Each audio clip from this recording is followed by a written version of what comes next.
Good evening, everybody. Welcome to Lethal Sales. We're so happy you're here. Thanks for coming.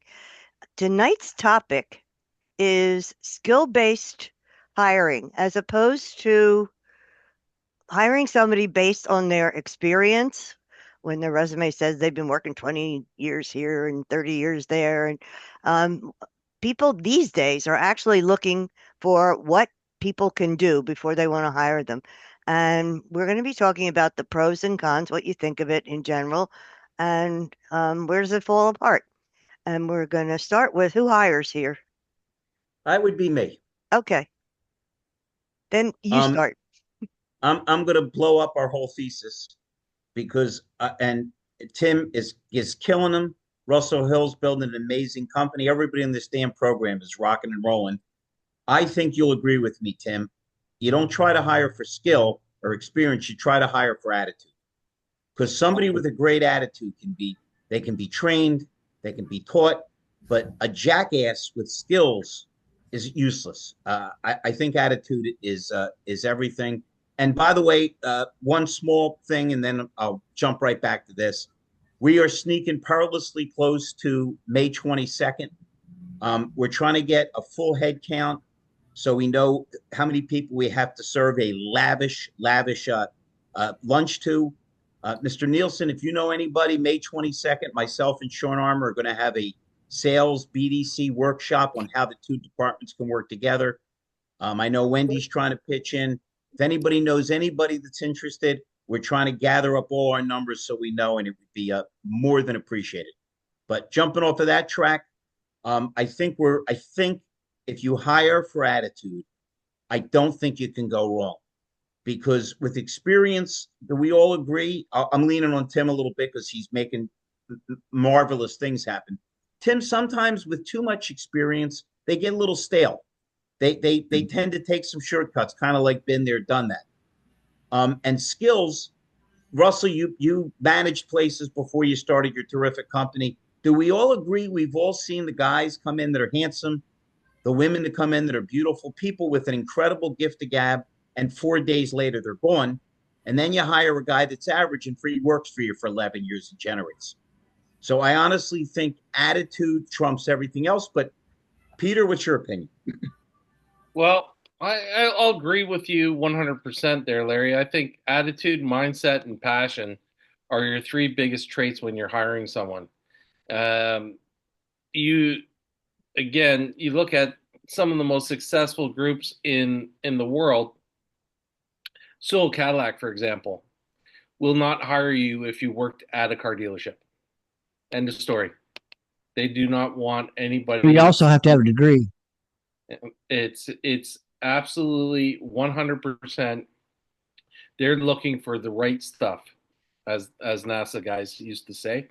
Um, but where I look at it is, if you have an attitude, and really the attitude of gratitude, that you understand what empathy is, and you're coachable, the sky's the limit for you in this business. Really, sky's the limit. You can do anything. You don't need a degree. You don't need anything. You just need a desire, and you got to look at it in the one manner that it's not a job. Job is just over broke. You don't. That's not what You're coming. You're getting out of bed for every day. You're looking for a career.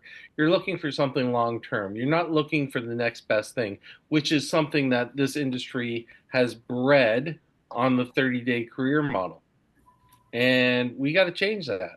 And it's starting to slowly migrate to that. We're starting to change our ways, we're starting to change our thought processes, but we cannot also look at other things. And one thing I'm going to say is we lack horrifically in hiring women. It is absolutely insanity to the point where I, it leaves me speechless almost every time I look at it. Uh, Women account for 55% of all purchases and 87% of all influence on purchasing a car. Why do we have less than 5% on our variable floors? It doesn't make sense. Male chauvinist pigs. Bingo. Well, hold on, or not kidding. Think about it. Um, Even in a society where women are fully entrenched, women tend to be a little bit more of a caregiver than a man. And haven't we always kept schedules that are untenable? I mean, I think everybody in this panel will agree. How much smarter would dealers be if, when they tried to hire you, they say, by the way, it's 3 Saturdays a month, not 4. Okay. What would happen if we started giving people a life outside of the dealership? Wouldn't they work that much harder in the dealership and perhaps not dreading? Just real quick, and I'll jump off. Hold on one sec. Muhammad Ali, guys know I'm a boxing nut. Muhammad Ali was not a great puncher. I mean, we were in an era, Russell, if you're a boxing nut, you remember, of amazing punchers. Joe Frazier could kill you with his hook. George Foreman, Ernie Shavers hit harder than George Foreman. Tremendous punchers. Ali wasn't a great puncher, but he hit you so many times that in the 11th round, he knocked you out with the jab. Sting like a bee. Yep. Float like a butterfly, sting like a bee. So my thing is, Mike Larkin, you've been around me enough to know that my brain doesn't work when it comes to self-preservation. I work till I drop, and then I just keep working.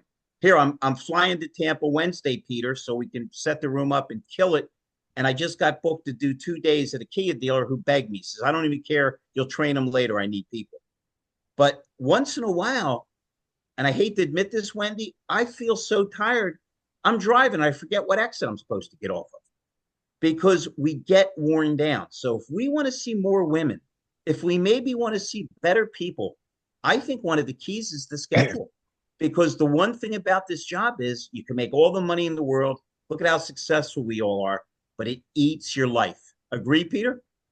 Absolutely. And Larry, my most successful dealership that I ever ran on a 4-day work week. Everyone had a 4-day work week.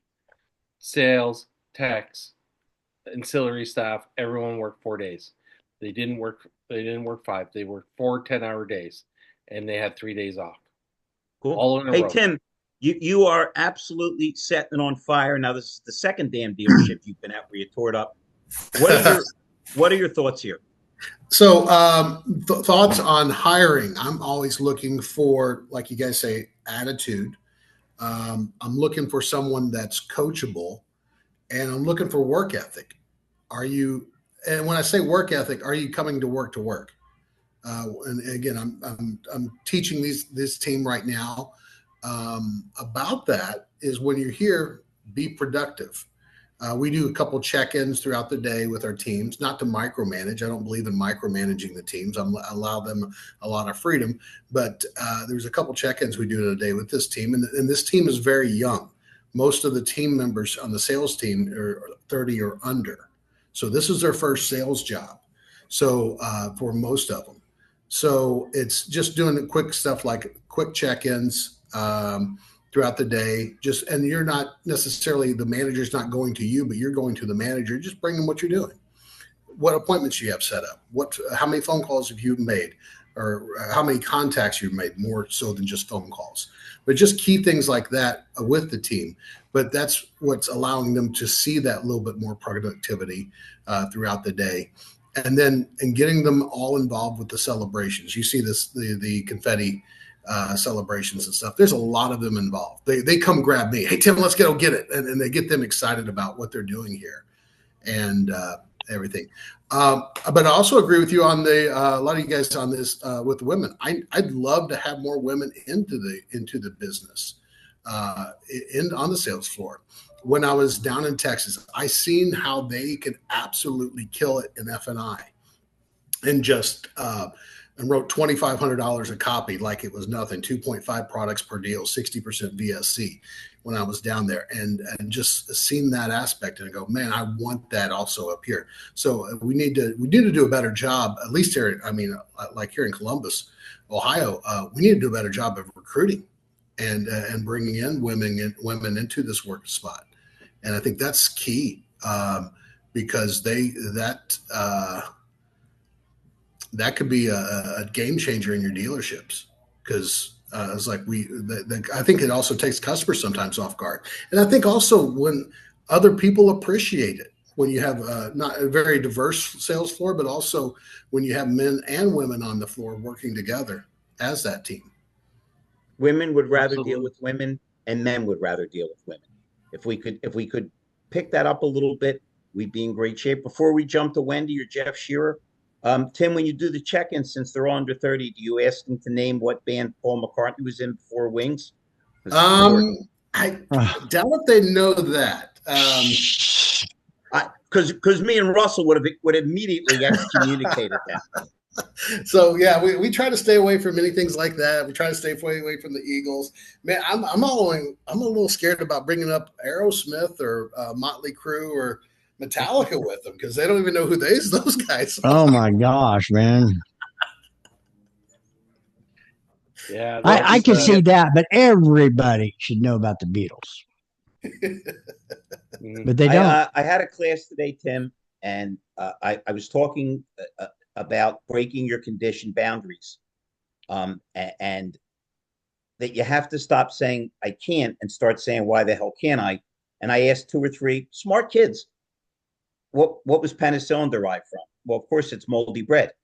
And I eventually got to the Beatles and said, this group changed the world. Their third best songwriter was George Harrison, who wrote Something, While My Guitar Gently Weeps, and Here Comes the Sun.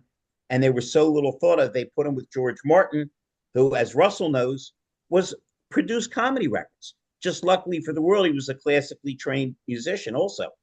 But I think with dropping the humor, I think if we can't relate to people, young and old, we're in trouble because if we can't relate to them, they'll never relate to people. And one of your strengths, you're very organized. I know you well. But what's interesting about you is you come across as enthused and involved. And I think we'll all agree if management is not enthused and involved, don't even bother. Correct. Don't even bother. We're so glad you're here, and it's great to see you, and we are thrilled for your success. Jeff, Wendy, I don't want to forget my boy, Mr. Larkin. We're so glad to see everybody. Jeff or Wendy, what are your thoughts on this? Looks like Jeff's on a call. Okay. Jeff's on a call. Okay. He's ordering. I think he's ordering Chinese by the time the length of this one is being. Wendy, are you available to speak? I mean, you're I'm involved with a good. million BDC people. Skill, attitude, experience. What's your thoughts? Oh boy, all of the above actually, but it's relevant experience. It's not like exact experience, like on exactly what I'm hiring for. I think it takes you need a mix of all of it. I think you definitely have to like that. Wendy, I don't mean to interrupt. Just hold on one second. Sometimes our boy Tony has a limitation because he's got to go to Oh a yeah, meeting. Tony, Tony, are you limited tonight, or do you have a little time? Oh yeah, I got limitations, Larry. You know that. But No, I'm no, we're headed. not talking Okay. about mentally now. We don't have enough time to explore the cerebrum, cerebellum, and medulla oblongata.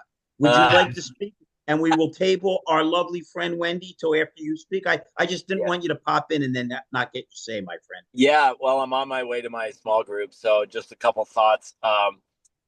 You're a trainer. When do you train people? I ran BDCs, and if you're training people, the interesting thing is the know-it-all in the room, the trainee know-it-all tends to be the cellar dweller. So I'm not looking for the person that has all the answers. What I'm looking for is the person who's willing to do all the work, regardless. And that goes back to the attitude, having a willing attitude, be coachable. Those are the big things I'm looking for. So if I'm sitting down with a candidate and they got all the answers and they're just going on and talking about how smart they are, they're probably not right for my team. I'm looking for the willing, the few, the proud, the willing.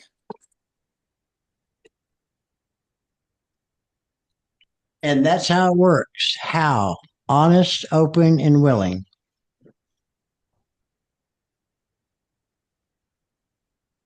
Go ahead, Wendy. Okay, so all right, Tony, let me segue off of that. So yeah, definitely, absolutely, positively have to be willing.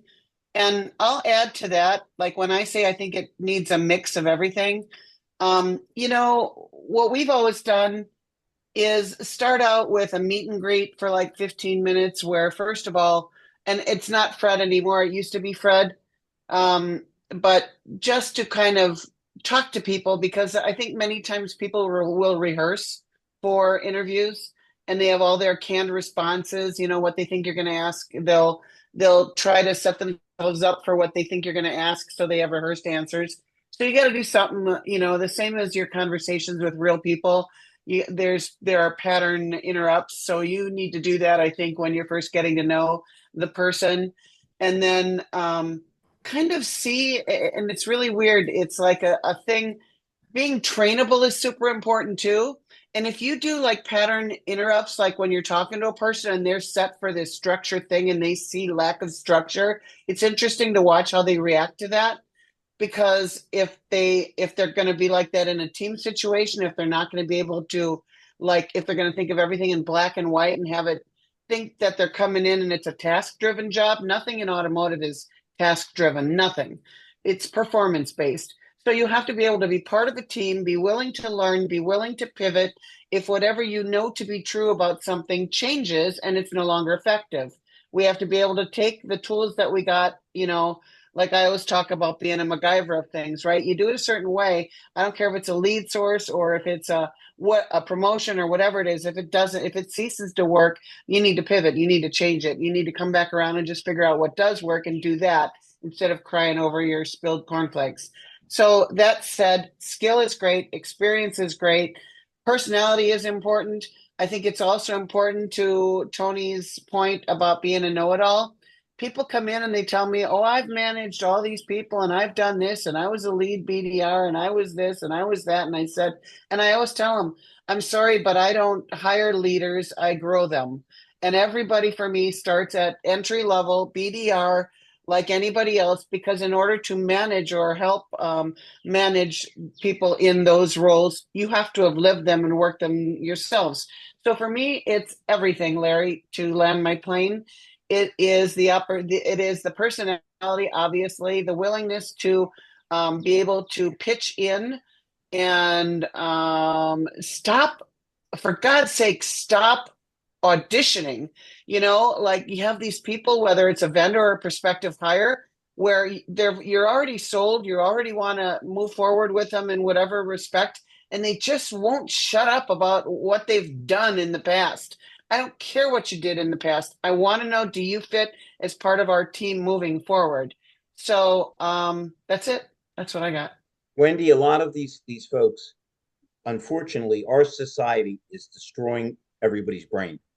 They don't know how to have a communication. They don't know how to look people in the eye. And we've become even worse listeners than we used to be. I really had a room full of bright people today. I mean, bright.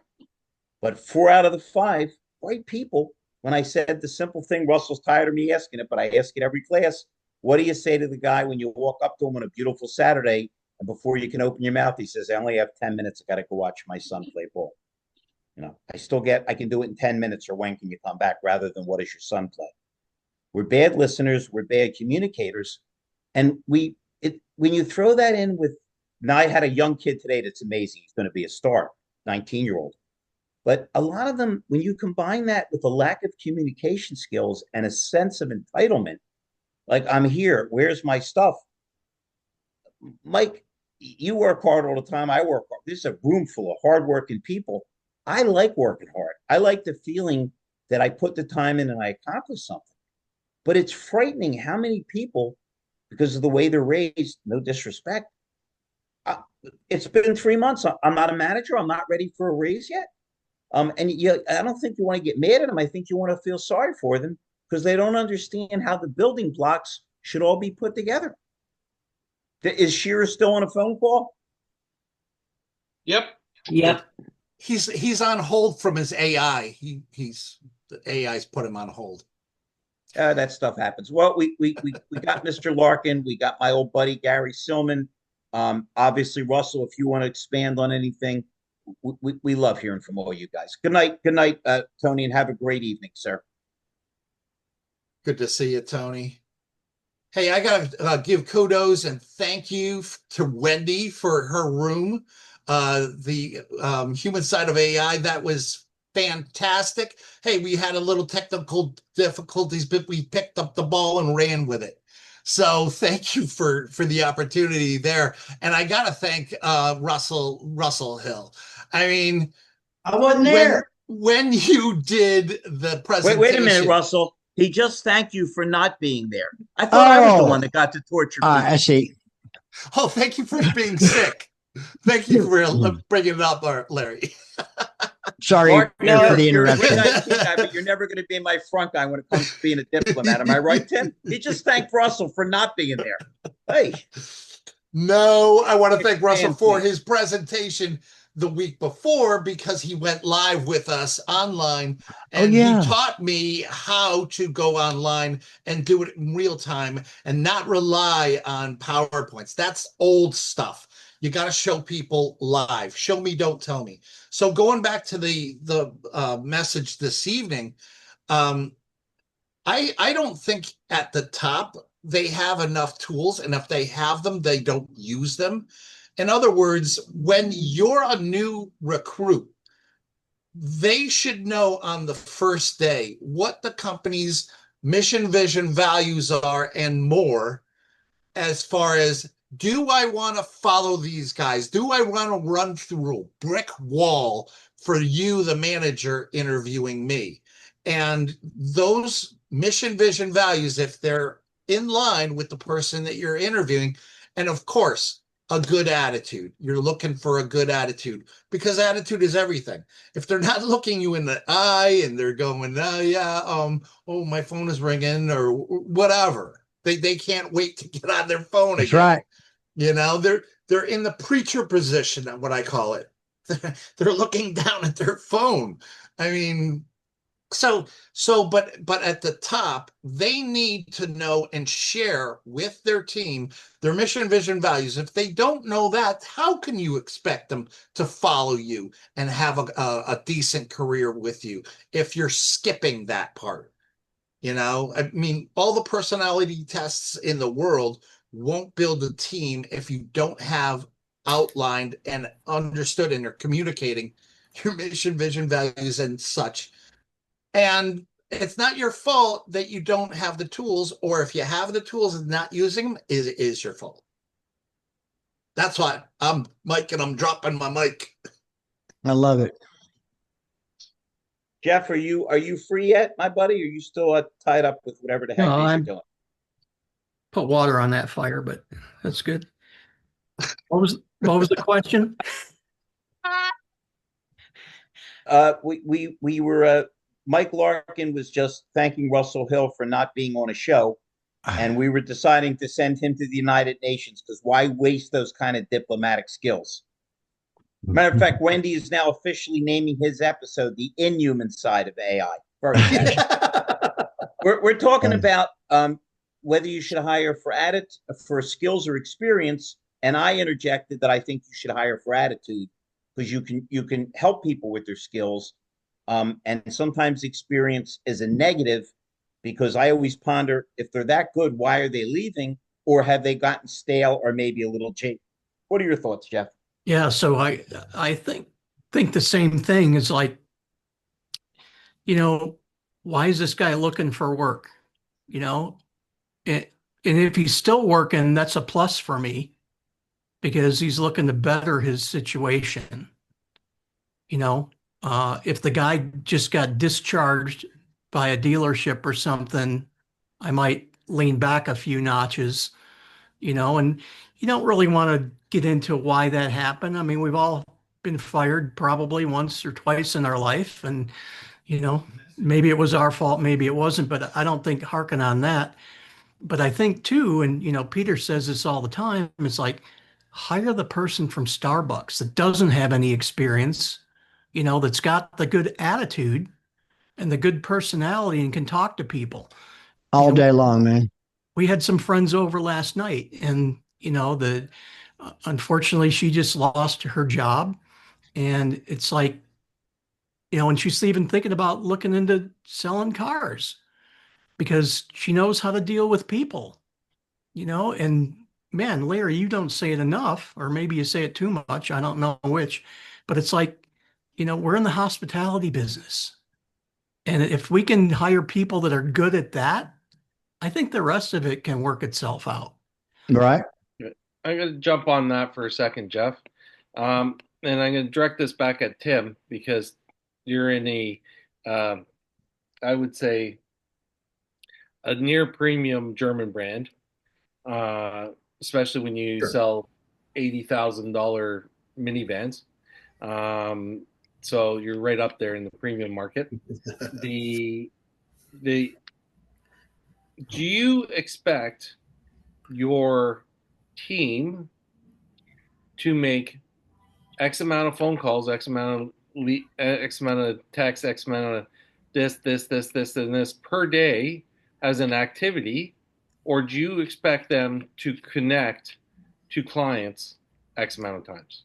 I expect them to connect with clients.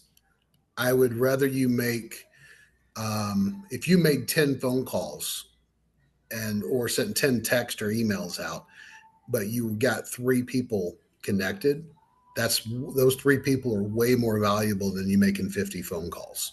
Yeah.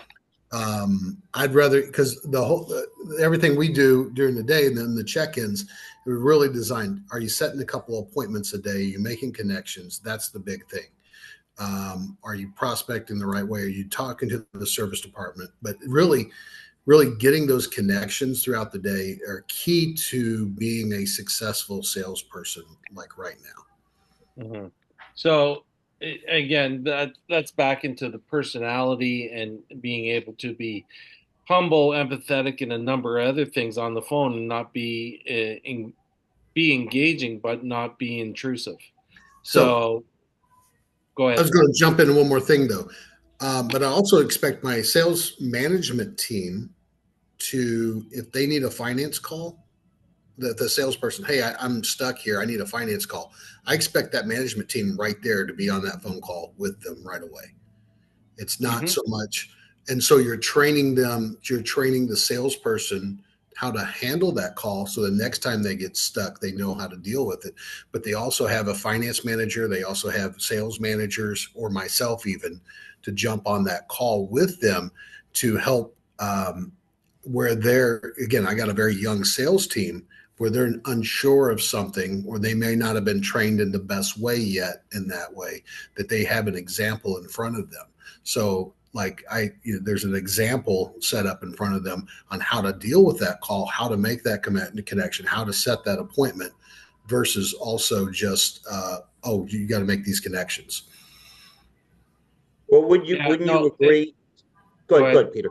No, go ahead. I was just going to say, even worse than a tough customer, one of the most damaging thing for a salespeople or salesperson is when the managers don't care, or the managers put you down. Man, that chills everything, because you feel like you're fighting a war on 2 fronts. Go ahead, Peter. Absolutely, Larry. Where I'm going with it, and this goes back to my training and my knowledge, is in the United States there's 17,088 franchises currently. In Canada, which is 1/10 the size, has just under 4,700, I believe, 4,800. So we have 3 times the amount of franchises that the U.S. has per person in the country. So our competition is much greater. Yet the average salesperson in the United States is at 9.7. The average salesperson in Canada is 13.4. So we're almost 36, 37% higher in conversion rates. Why is that? And I go back to, in the United States, you have these activity boards. In Canada, you can't make a salesperson make a phone call. They will not do it. They will not make a phone call, an email. Well, trust me, we have that problem in the States too. Oh, trust me. Right. You do. But listen, it could be, it's different, obviously. But when you're talking about 4,500 versus 17,000, that could be a reason right there in itself. Yeah. Well, No, Yeah, but you're we have, measuring it against the population difference. yeah. Like we're 3 times the amount. So we should be selling if we stocked our stores the same way with salespeople. We should be at the same sales rate. If we were at the same sales rate, overall, we would be down at about 4 sales per salesperson. Right. We're 30% higher because we have less salespeople on the floor. We Right. don't overload our floors. Like Right.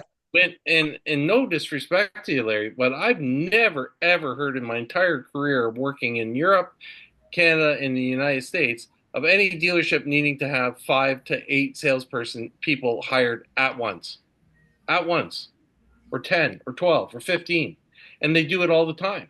I see it all the time. They have giant job fairs to bring people into single dealerships. That's because they know only one or two are going to make it. Yeah, and they don't invest in it, and they bought Larry 5 homes. Yeah, and it's Larry's not complaining. He's got his retirement set up, everything, because dealers are making these decisions by saying, if I hire 3 more salespeople, I will get 10 more cars, or 15, or 30, or 40 more cars, and I'll hit my target. When all they're doing is blowing through the leads, the opportunities. And that's the madness that I see. And that goes back to how we hire people. but do you think it's different? And I'm going to use Larry because Larry is an anomaly. Okay, and how he qualifies, gets them, and how he works with salespeople. For whatever reason, I tend to think they probably last longer and do better than a traditional somebody just putting bodies in. That's correct. I mean, yeah, Absolutely. And the anomaly is that Larry trains them first and gives them what the business is all about, so they're prepared. That's right. To listen to the asshat managers, and that's the problem. Like, I've listened to so many people on Clubhouse, on LinkedIn, on every medium, every event I've gone to, and things like that, and they're talking about how they do things, and you know what? If they don't do it, they're out the door. And I said, really? And I had this conversation with David Long, and David and I get along great. And I said, David, if you said on many occasions they have to make X amount of phone calls before noon, X amount of phone calls before 3, and X amount of phone calls before 6, that's their expectations. If they hit 20 car sales a month, then they don't have to do that. So is it about the car sales, or is it about the activity? Because if I came to work for you, and in my history, I've sold thousands of cars in a year, I wouldn't make any of those calls. None. I wouldn't work. And he goes, you wouldn't work for me. Yeah, but I'd do 100 cars a month for you. Easy. And does that make any sense? Not to give a person the opportunity to run it? And remember, I'm David Long's recruiter. I just got him a bunch of salespeople, and I got him a manager, and I got him some techs. Listen, here's the deal. We're alive, and one day we'll be dead. And in between, we need to be as reasonable as we can possibly be. Okay? I'm throwing out the humble nonsense. I think I'm a pretty damn smart guy. Okay? Russell, I've written 100 songs. I can't tell you the notes on a guitar. Okay? I agree. You are very intelligent. You saw, wait, but follow me. But if you say to me something that I disagree with, I might say to you, you know what? I might be wrong on that. There has to be a certain degree of reasonability. And I don't care if it's David Long. I don't care who it is. There has to be room for play, because we're not all the same. Making people make calls, not only is it illegal if they're cold calling, the real deal, Tim knows what it is. It's prospecting. It's working the people that know you, that went to school with you, that played ball. By the way, Tim, just to make you laugh, I had a hell of a training session. And what I do is I always say, look, you all want to get wealthy. I want to show you the person that's going to teach you how to view your customers so you get wealthy. I don't show them Warren Buffett. I show them Sly of Sly and the Family Stone. If there's like 20, I have to explain this was Prince before Prince was born, and then he was out selling Stevie Wonder. And I said, this guy has a great song called Everybody is a Star. We kiss the wrong butts. We kiss the GM's butt, the GS. Not that they shouldn't be nice to you, but even your owner doesn't really pay these people. His name's on the check, but he's the middle guy handling the money. It's the customers who we should treat like stars. And if they admit they have bad credit, we should treat them like superstars. But you'll like the second part better. I say, who has a dog? 3 or 4 people always raise their hand. I say, you know, when you rub your dog's belly, their leg twitches, they can't help it. They all laugh. I said, don't laugh. It's the same reaction you get out of a desk manager when you tell them you have a deal. Never go to the desk and say you don't have anything. Exactly. Always say, with your help, I might have something. Because you and all your managers would jump out of the chair and go, let me show you how to close this deal. Yeah, exactly. You know, I listen to a lot of those people, and I've come to realize over the last few years, especially the ones that are talking all the time, that I take it with a grain of salt. Where at one point in time I didn't, because I don't know, maybe I don't agree that they're that final on what they will accept or won't accept. I find that hard to believe. Don't you guys and gals? Well, yeah, they don't. I mean, David Long hired me, and I'm mentally unstable, Tim. So how locked can he be to making the right choices? Listen, I quote my hero Ben Franklin all the time. When you're finished changing, you're finished. If you're not willing to adapt and try different things, because to say this is what it has to be, some people are really good at one thing and not another. Your job as a manager, as a leader, is to improve what they're better at and tamp down what they're not good at. But I mean, there's just certain things that certain people aren't good at. So I'm going to say this. I don't make a requirement for phone calls, but I want to inspire them enough to make phone calls, to reach out, send texts, to send emails, to prospect. If I'm a leader, I'm not telling them and making them do this and say, you have to do this or else. As a leader, I'm setting a standard, but I'm also going, I'm going to inspire you that, hey, here's the path to get there. Go do it. Tim, that's hold on. Hold on. Then we'll jump to Wendy because her hand's up. Oh yeah. Tim, let's get really old school. I mean, like scary old school. We're back to the whiffum. The what's in it for me. If you say because I said so, they're not doing it. But if you say, by the way, if you do this, this is going to happen. And to quote my good and great friend with John Lennon over his shoulder, Russell Hill, I don't have to do this. I get to do this. Yes. Whenever you're done, Tim, finish up. And then Wendy, either you're having a muscle spasm or you have a question. No, I was just going to say that I try to inspire them to do it. I try to inspire them to grow their own business inside the store and want to. And Wendy, Tim, we're not talking about you. Yeah. You are one of the nicest, most hands-on guys I've ever met. When we tried to compliment you, you said, no, it's all my team. Russell was talking about the guys that are so in love with their own voice that they talk for 11 minutes on Clubhouse and say, and in conclusion, and then talk another 11 minutes. I think we're all really tired. Don't we all wish we could chip in for a big we had one for an hour and a half this morning. Anyway, I was glad. Yeah. All right. Wendy, where did Wendy go? So I want to circle. I want to circle back to some things you guys are talking about. So a couple of things in particular, which was, first of all, why do they hire 5 and 8 and 11 salespeople at a time? And then also Peter talked about people, burning through leads, right? When they've got, I missed part of that, but whatever it was, but just burning through opportunities. So let's think about cause and effect. So is it that we hire so many people because we know the normal course of things is that we bring on a bunch of people, like throwing a handful of candy at the wall and see how many pieces will stick, right? So they want to know who's going to stay there. So they want to overhire to make sure they got some left. So they're not going back and doing the same thing. Okay, we don't have any, we got a showroom full of people because the BDC is doing great. We don't have any salespeople because they're all leaving. But are they all leaving because continue, one second, Wendy. Let me ask you a question there. We've all flown and the airline overbooks the flight. How disappointed are you in the airline when they start kicking people off the airplane? And that's what we're doing when we overstock or overflow our sales floors. We're doing the exact Exactly. same thing.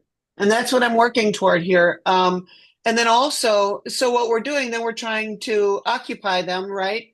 So we got too many people on. We can't effectively train or coach all of them at the right time, or even look at them closely enough to see who's got the skills and who we can cultivate and who's wasting time and energy for everybody on the team because they're just energy vampires. So we're doing the same thing, the definition of insanity. We're overhiring, we're losing some, we're keeping some, but the ones are there. We're not giving the proper training, onboarding, implementation, and then coaching until these practices we want them to adopt become their new normal so that they can do it the right way. So instead, they're getting bits and pieces, and then they're rolling with whatever perception they got. They're out representing your company. In the meantime, you're bringing more in, trying to fill empty seats. So how about we do exactly what we know what we need to do? We cultivate those that we've hired, that we choose more carefully, that we work with them. The coaching is so much more important. And now, especially with the adoption of AI and tools that are gonna create more people, they're gonna create more shortcuts. I'll tell you right now. If you don't know that already, especially like even look at the guys that are working with Drive Centric, probably they get lazy because the AI does so much of the work. If you don't have the human side in there, keeping an eye on what's happening with the AI and how people are using it or abusing it, again, you're not going to have growth. You're going to be zigzagging and you're never going to have forward movement. So we have to take a closer look at what we're doing and make sure that our infrastructure and our processes and everything else are in place before, so that we're ready to hit the ground. Like Mike or somebody said something about mission, vision, values. The minute I walk into an on-site build, right? If somebody says, build me a call center, and I bring in a dozen people, a dozen new hires to start day one. Day one is 2 hours in a room talking about exactly what you talked about, the core mission and the culture and the vision of the company, and then each one of them, and what is your why, and why are you here, and where do you see yourself in a month, and where do you see yourself in 5 years? And you get interaction between them, and you start the team building right there. But they're shortcutting all of it, and that's why we have the churn, and that's why the customer experience sucks, because nobody is keeping an eye on it. They're just chasing their tails, adding more to, and then it's constant churn. Yep. Hey, Wen, I want to. I'm just one quick comment, and then I want to hear from Joshua Taylor. Joshua, it's good to see you. Let's talk later. I'm working on some stuff, as is Peter and everybody else, for 22nd. And let's hear from my buddy Gary Sillman. But let me just say one thing. I'm speaking as a former owner and as a recruiter. And by the way, my retention rates are fabulous because, like guys, you acknowledged, I train them before they get the job, and I tell them the bad as well as the good. But Tim will agree with me. If your guys are burning through leads, that's as much management's fault as the people. Sure. If you're not checking in, if you're not inspecting and expecting and saying, what are you doing with this guy? Hey, I saw you with somebody. Baby. Yeah. All right, Joshua, Gary, we certainly don't want to shut you guys out. It's very nice to see the both of you. Sorry, I missed the question.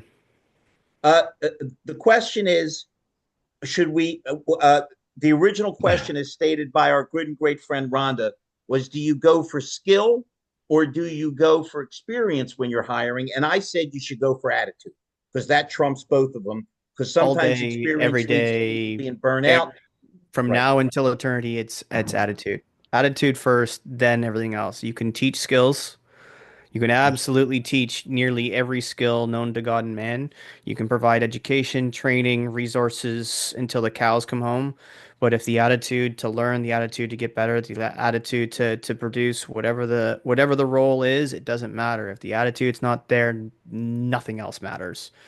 To case in point, somebody mentioned here, Matt Shanks here on LinkedIn. Question: if you had your own dealership and the power to make a decision, would you go flat rate or hourly in your shop, and why? Flat rate all day, every day till the kingdom come. The caveat is leadership. The flip side of that is you're hiring. So as the leader, If you are not a high value leader, or more conversely, we're talking about the person you're hiring as a technician, as a salesperson, if you are not working for a high value leader, everything else is irrelevant. Absolutely everything else is irrelevant, because you're not going to get the tools, the support, the resources, the discipline, the accountability. Nothing else is going to come your way for you to be successful. You're So not you going can to have flat all the rate. great attitude in the world, and You're going to nothing be else flat matters. lined instead of flat rated, because that's dependent upon making the shop be successful by churning. Just like Joshua will tell you, the guys on the show that understand fixed ops will tell you, the Chilton is a guide. It's not a Bible. I had a union shop. Instead of looking at a job that was pays 5 hours, they could do it in two. Oh, it's 5 hours. I think I can get it done in 7.5, boss. It just stops everybody, not to mention making customers want to commit suicide. Mr. Sillman, we're sneaking up on 7 minutes of, I don't want to go through the show without hearing from you, my buddy. Garrett's the little button.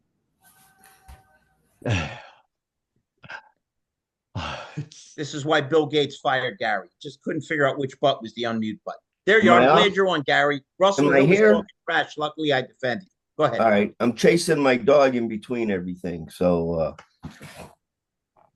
what I'm hearing, and for I heard a lot of people say that on some of these clubhouses, and you have a lot of these people that are just talking.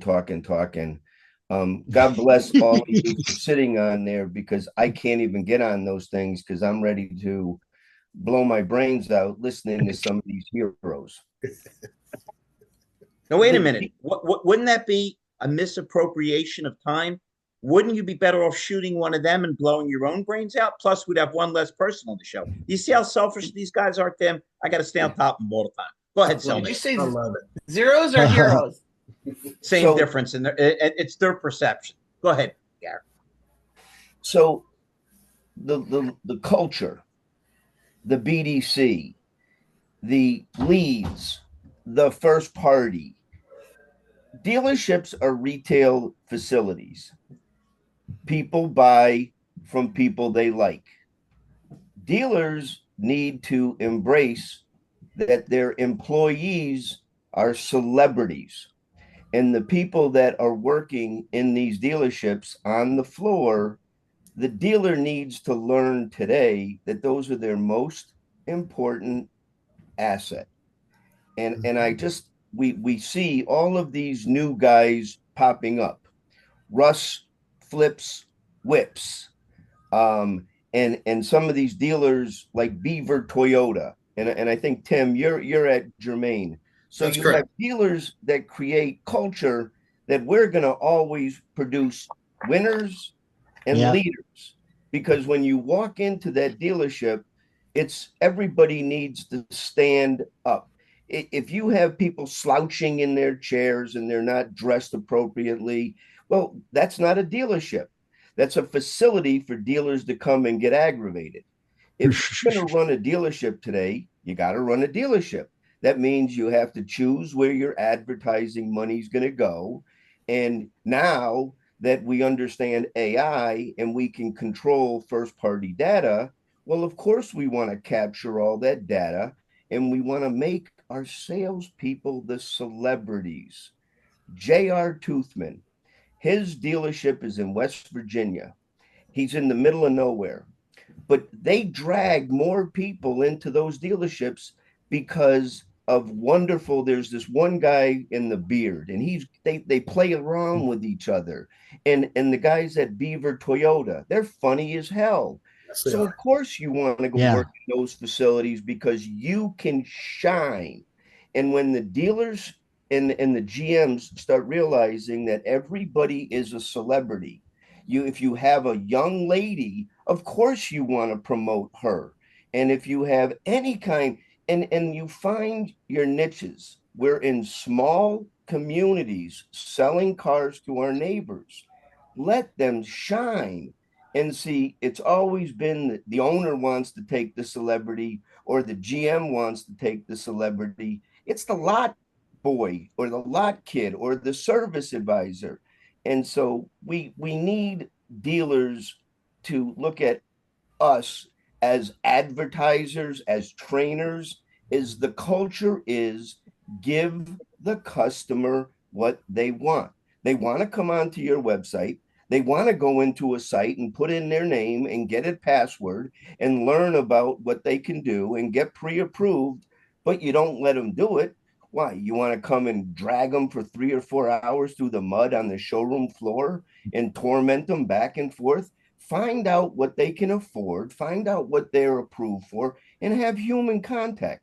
So you don't get rid of the showroom. We're just using the internet now as our celebrity. And that's where we can promote our people, show their children, show their dogs, show their hobbies, and stop the madness, because the deals should be easy, and they'll be much easier when humans are talking to humans and they see the salespeople in their real route. A I dog get it. on a Jeep sitting in the wilderness. Of course, there's tons of people want to see that. I want to talk to that guy. So that's my drop the mic. It's time for the dealer and the GM to wake up and realize their most important assets are their people. Richard Branscombe, I think I finally got it right, Larry. And that's where we are. We're small little businesses selling cars to our neighbors, treating them with dignity and respect, regardless of their situation. But Gary, the mentality has to be adjusted. Oh my God. This is really funny. Tim, I get a lot of business from people recommend me, and what they say is not I'm tall because I'm short. Okay. They say this guy always answers his phone. And it scarred into me. My first week on the job, the GM was leaving, and the operator said, "Boss, you have a call." And he said, "Tell him I left." And I thought, what an imbecile. If it's somebody who wants to buy 2 cars, so go to hell with it. I'll go somewhere else. If it's somebody with a small problem and you solve it, you're a hero. I owned a place. I talked to the lot man. I talked to every customer I could. When people would say you're busy, I'm never too busy for my friends or my customers. But does every vendor on this damn show agree that every manager on earth is in the same damn meeting? Sure. What would be wrong with saying, listen, I got 5 minutes, I'm busy, but I'd love to hear what you have to say? Would it kill anybody? No, what happens is you go into a store, and I don't do it that much anymore, and they blow you off, and the salespeople see them blowing them off. And what's the general message? I'm important, you're not. Hey, it looks like David jumped in. David, we're going to conclude soon, but we always like your input. We started talking about whether you should hire for skill or experience. I opined it should be attitude. Everybody seems to agree with that. What are your thoughts, my buddy, as we near the end of the show?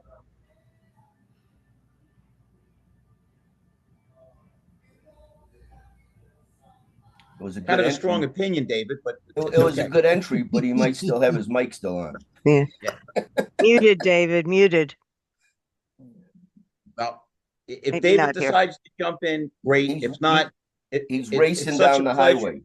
It's such a pleasure to see you guys, Jeff, Mike, everybody. We appreciate you. We learn from you. We love you. And before Peter jumps in and tells about what amazing things he's going to do on his show tomorrow, again, allow me to commercialize. Joshua Taylor's filming. Peters and Rhonda are working furiously behind the scenes. May 22nd, Tampa, we're going to give an absolute clinic on how BDC and sales can work together. And anybody you can push in our direction, we'd appreciate it. We're trying to get our final count. I'm off. Mr. Smith, tell us about what you got planned for tomorrow, sir. Well, I'm glad to say that tomorrow night's show is going to be an absolute killer. I have Zach McVicker on and Frank Knox. If you don't know him, Zach is the CEO of Onboardian, really incredible company out there. And on this show, we were going to talk about process and the importance of process and how it operates in the dealership. And it's not back to activity. Activity and process are not the same thing. It's actually following guidelines and how to do it properly and how to effectively manage that. Frank Knox was one of the lead buyers for CarMax, and we're talking today, and Frank was responsible for I believe the number we calculated it out today was $350 billion worth of cars he's bought. in his career with CarMax. So think of that number and what kind of process that they're going to have to develop. And then that on Friday, I will be joining David Long as one of his hosts for All Things Used Cars, and we will be talking about creating the buy-in. And that Good for you. It's going to be a very great, big room that on Friday. I can't wait for it. And you'll see me posting that pretty much everywhere because we want to really get that room up and running. So not that it needs any help, but anyways, that's what we have planned. And I look forward to seeing you all on tomorrow night at 8 p.m. and on Friday at 9 a.m. So with that, everyone have a great night. Tim, I'm going to reach out to you in a bit, probably tomorrow. Okay? And yeah, okay. Tim, appreciate the comments you made tonight. And hey, Gary, I'm going to call you right after this too, just for a minute. Okay. Sounds great. Okay. Okay. Everybody stay healthy. Thank you. Thank so you, much. Rhonda, Peter, and Larry. Good to see Good you, night, Wendy, everybody. and Mike, and Jeff, and Joshua Taylor. And there's Dave. Okay. Bye. Take care. Take care, guys. Love yous. Bye. Stay healthy.